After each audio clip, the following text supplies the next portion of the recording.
Good afternoon, generals, and welcome to new episode of Men Around the Führer. You know, there are some stories from history that grab you by the throat and don't let go. This is one of them. It's about a man who wore one of the highest military uniforms in Nazi Germany, yet spent years plotting to kill Adolf Hitler. His name was Erwin von Witzleben, and his story is one of the most remarkable and tragic tales of resistance you'll ever hear. Let me take you back to December 4th, 1881, in the city of Breslau, what's now Wrocław in Poland. Picture this: a cold winter day in the Prussian province of Silesia, and a baby boy is born into one of those old noble families that had been producing military officers for centuries. The Witzlebens traced their lineage all the way back to 11th century Thuringia.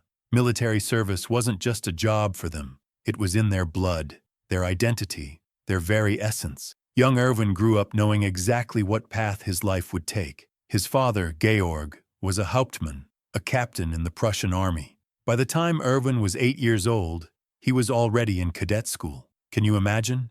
8 years old, and he's learning how to march, how to stand at attention, how to be a soldier. First at Wahlstatt in Silesia, then at the prestigious Main Cadet School in Groß Lichterfelde near Berlin. His family motto, the one he learned as a young cadet, was simple but profound. Loyalty is the mark of honor. Remember that phrase. It's going to mean everything to this story. On June 22, 1901, at the age of 19, Erwin officially joined the Grenadier Regiment König Wilhelm I as a second lieutenant. He stood tall in his uniform, probably feeling the weight of centuries of family tradition on his shoulders. His great-great-grandfather had served under Frederick the Great, for heaven's sake. This was his destiny. And then, in 1907, something wonderful happened. He met a woman named Elsa Kleeberg from Chemnitz. They married on May 21st, and together they built a family. A daughter, Eva Maria, born in 1908, and a son, Job Wilhelm, born in 1909. Here was this stern Prussian officer with a soft spot for his family, a man who would keep a diary during wartime, just so his children would understand what he was going through. When the guns of August roared in 1914, Witzleben was thrust into the nightmare of the First World War. He served as brigade adjutant, then commanded a battalion, earned his Iron Cross on the Western Front. Picture him in those muddy trenches, watching thousands die for a few yards of blood-soaked earth. That war broke something in Europe, you know? It shattered the old certainties, the old honor codes. But Witzleben survived, and unlike so many others, he kept his position in the drastically reduced German army after the war. Through the 1920s and early 1930s, he climbed steadily through the ranks: company commander, battalion commander, regimental commander. By 1933, just as Hitler was seizing power, Witzleben was already a colonel, and then in 1934, he was promoted to major general. Now, here's where the story gets really interesting. It was 1934, and something called the Night of the Long Knives had just happened. Hitler had ordered the murders of dozens of people he considered threats, including two generals, Kurt von Schleicher and Ferdinand von Bredow. And Witzleben? He was furious. He joined with other high-ranking generals, men like Erich von Manstein, Wilhelm Ritter von Leeb, and Gerd von Rundstedt, and demanded an official military inquiry into these murders. Think about that for a second. Hitler had just consolidated his power, was riding high on popularity, and here were these military men demanding he be held accountable for killing two of their own. The defense minister, Werner von Blomberg, shut them down flat.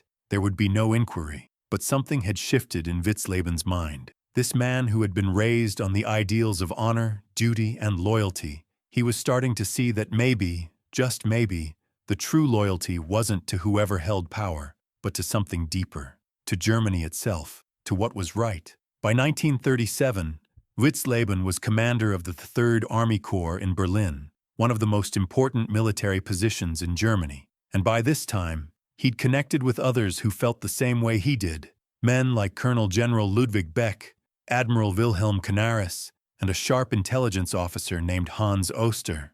They met in secret, speaking in careful whispers about the unthinkable, removing Adolf Hitler from power. Picture this.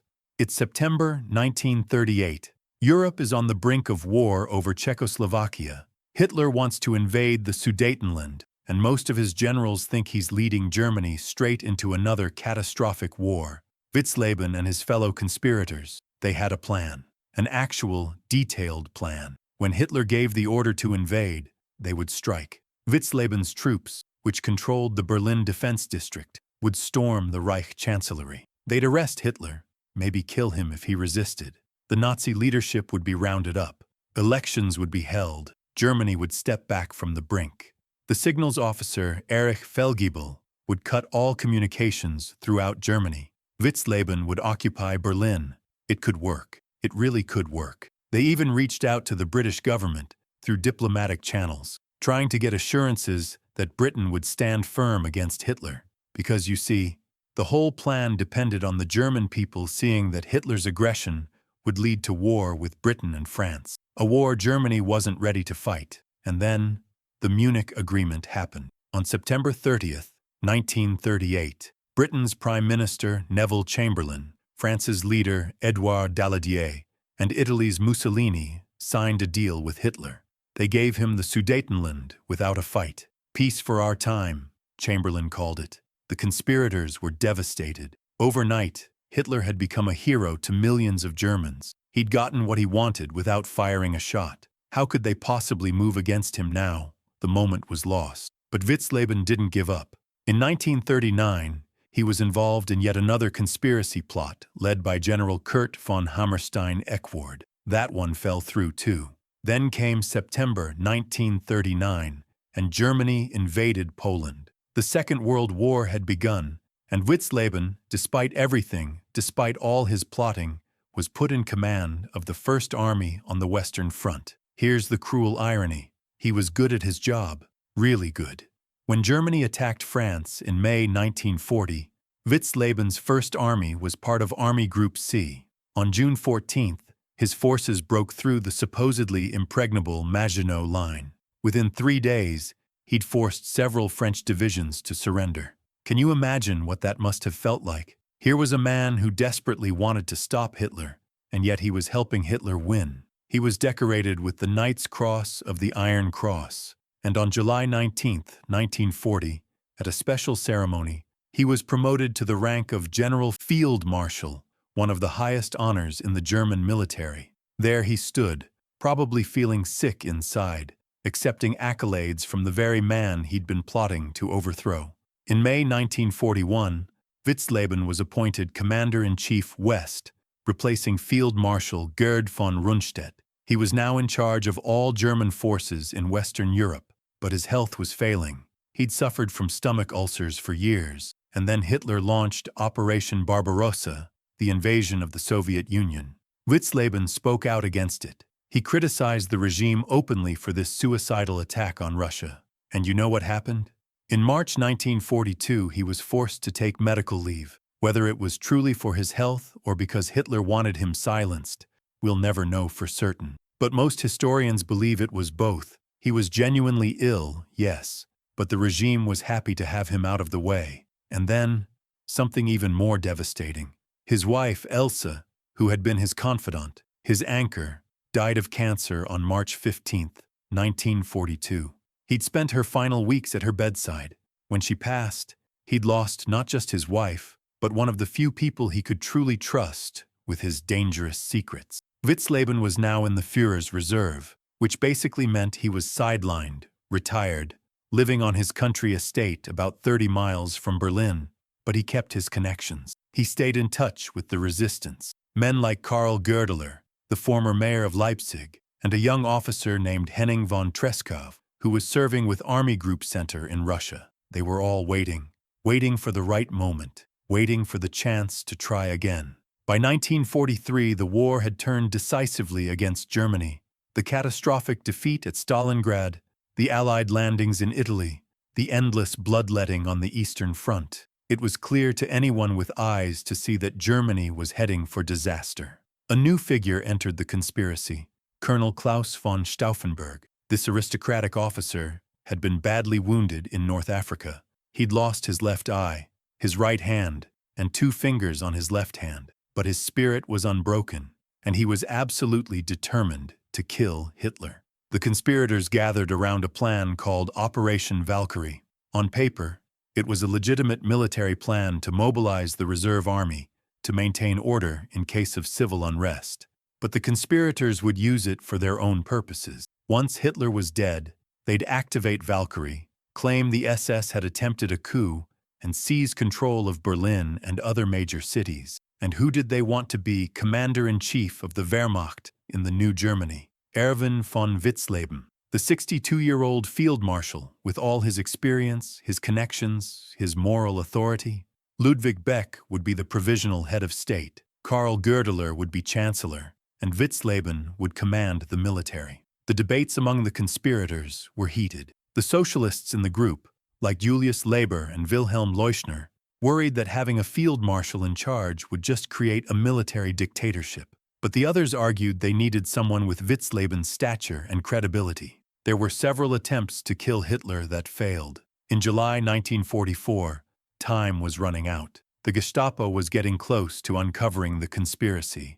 It was now or never. July 20th, 1944, dawned hot and humid. Stauffenberg flew to Hitler's headquarters in East Prussia, a place called the Wolf's Lair. He was carrying a briefcase containing a British-made bomb. At 12:42 p.m., the bomb exploded during a military conference. The blast was devastating, but Hitler, by sheer chance, survived. The heavy oak table had shielded him. He was injured. His eardrums were blown out.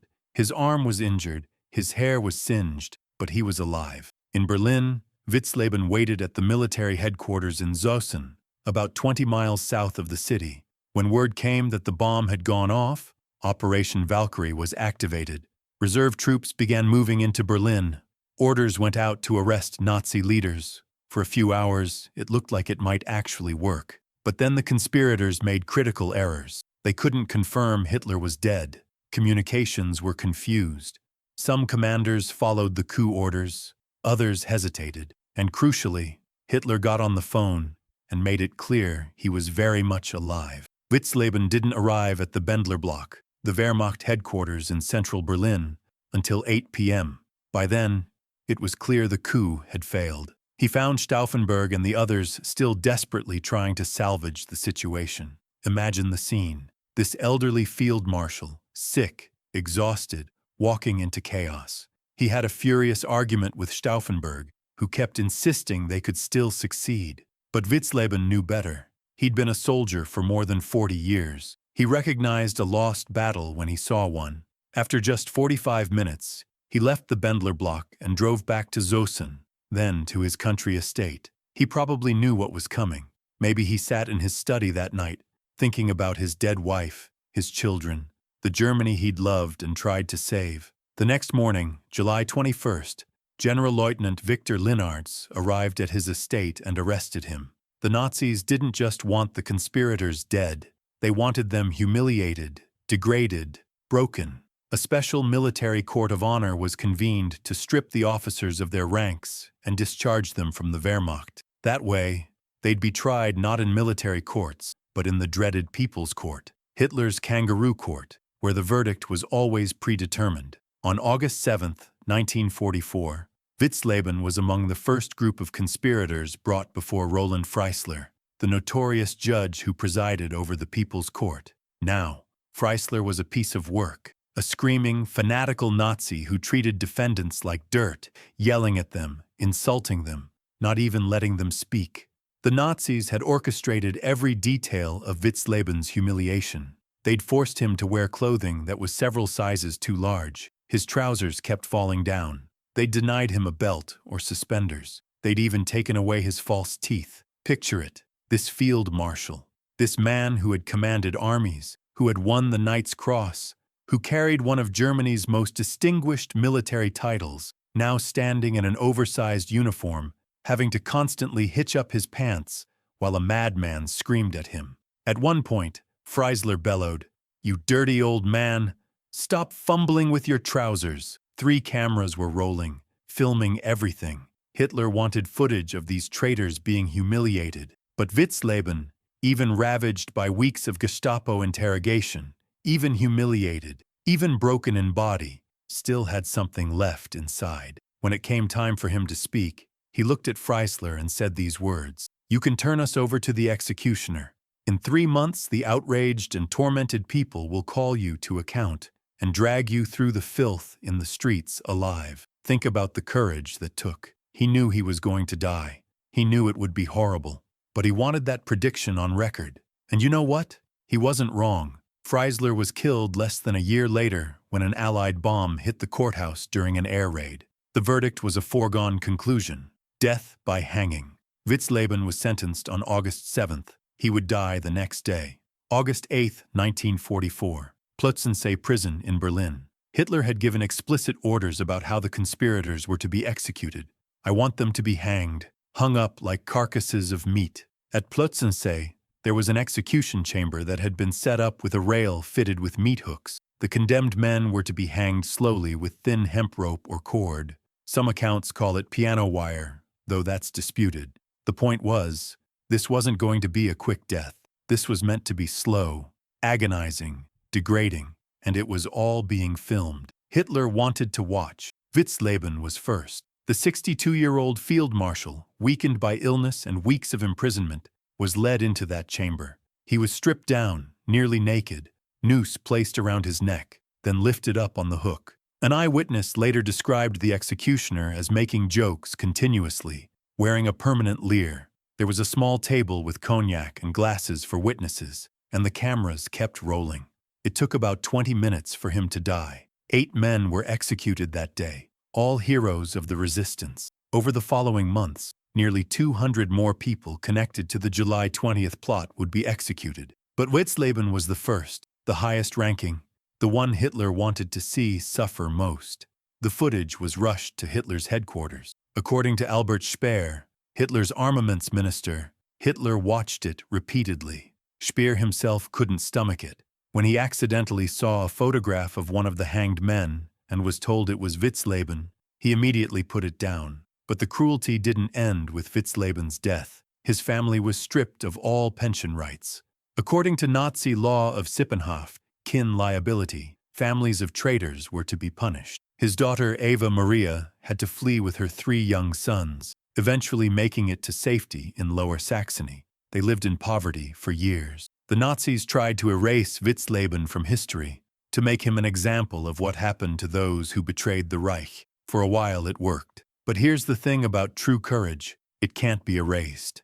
It can't be killed. After the war, Witzleben's family fought to have his conviction overturned. They fought to restore his honor. And gradually, historians began to recognize what these men had tried to do.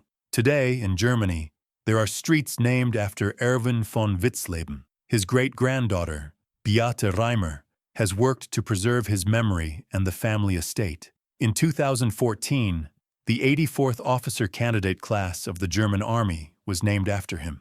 There are memorials, books, films. The story of July 20th has become one of the most studied and honored chapters of German resistance to Hitler. So why does this story matter? Why should we remember Erwin von Witzleben? Because his life poses uncomfortable questions that every generation has to answer. What do you do when the government you serve becomes evil? What does loyalty really mean? Is it blind obedience, or is it loyalty to higher principle? When do you have a duty to resist, even if resistance means certain death? Witzleben had everything to lose. He was a field marshal, for God's sake. He had status, honor, a pension, land. He could have just kept his head down, waited for the war to end, told himself he was just following orders. That's what thousands of other German officers did, but he couldn't. That phrase from his youth kept echoing in his mind. Loyalty is the mark of honor. And he realized that true loyalty, true honor, meant being loyal to Germany itself, not to the criminal who had hijacked it. He knew from 1938 onward that Hitler was leading Germany to destruction, and for 6 years he plotted, he planned, he risked everything to try to stop it. When the final chance came in July 1944, he was ready to step up and lead a new Germany. It didn't work. The conspiracy failed. But does that make what he did meaningless? I don't think so.